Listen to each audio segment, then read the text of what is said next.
a term, it's called small country syndrome.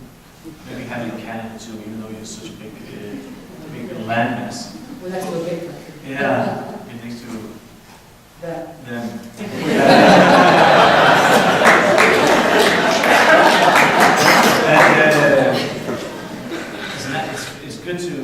It's good to make fun of Americans.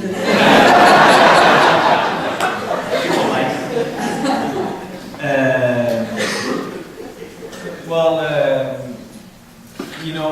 In Denmark, well, we are of course much smaller, and we can make fun of Swedes and Norwegians, but it's not quite the same as America. We make fun of them too. So in the beginning, it was a problem. It was something that people thought couldn't exist, and they made fun of it.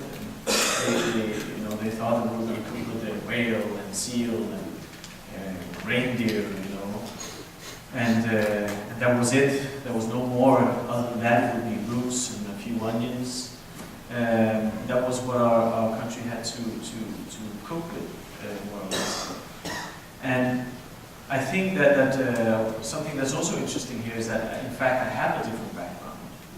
That I grew up partially in Macedonia until the war broke out. Fully broke out in 1992. I used to spend two to 6 months a year there. And I think ultimately that made me, perhaps look at these ingredients and ways of cooking that 100% native thought as being old-fashioned, or something that didn't belong into high gastronomy, because this was what my grandmother cooked, And of course you can't use flatbread in a fine dining context, even though when it was made with the durum wheat and called something in Italian, everybody loved it. Or when it was made from a local flour and called flatbread, it was not the same, even though it is. And we went through that for a long time. People would just, forget about these, leave them alone, they're stupid or they're crazy. And then what happened is that we, of course, started being recognized from abroad. We had a French critic come to us he was there after 4 months, quite intrigued. He said, I'm here in Denmark, and the last thing I expected to get in Denmark of food was something Danish or something Scandinavian. And he was so surprised by it and so taken by it that he started immediately, working for us somehow, writing about it, and he thought it was already back then delicious. And then after a few years, we got a Michelin star, and critics started kind of coming out from around Europe, writing about us. We entered this list of the world's best restaurant, and that was number 33. And from then on, things started changing completely. Completely. How did it change? Well, it went from. I've quoted Schopenhauer quite a lot because he says that a truth goes through 3 stages.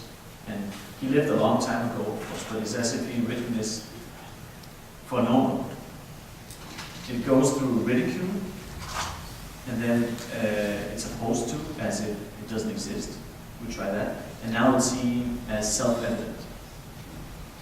Everybody says, of course, this had to happen, and of course, this is what he didn't write into the truth. The truth is that it also goes through a 4th stage, which is jealousy.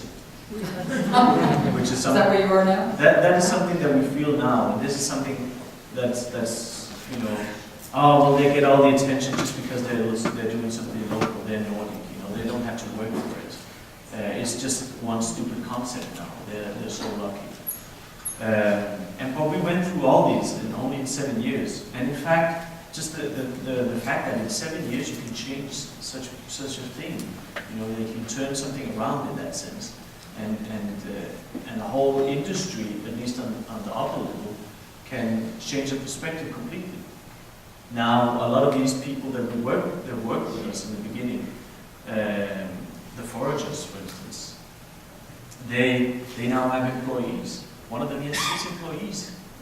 In Copenhagen, you're not considered to be a serious restaurant if you don't work closely to a farm and have some type of wild products on your menu.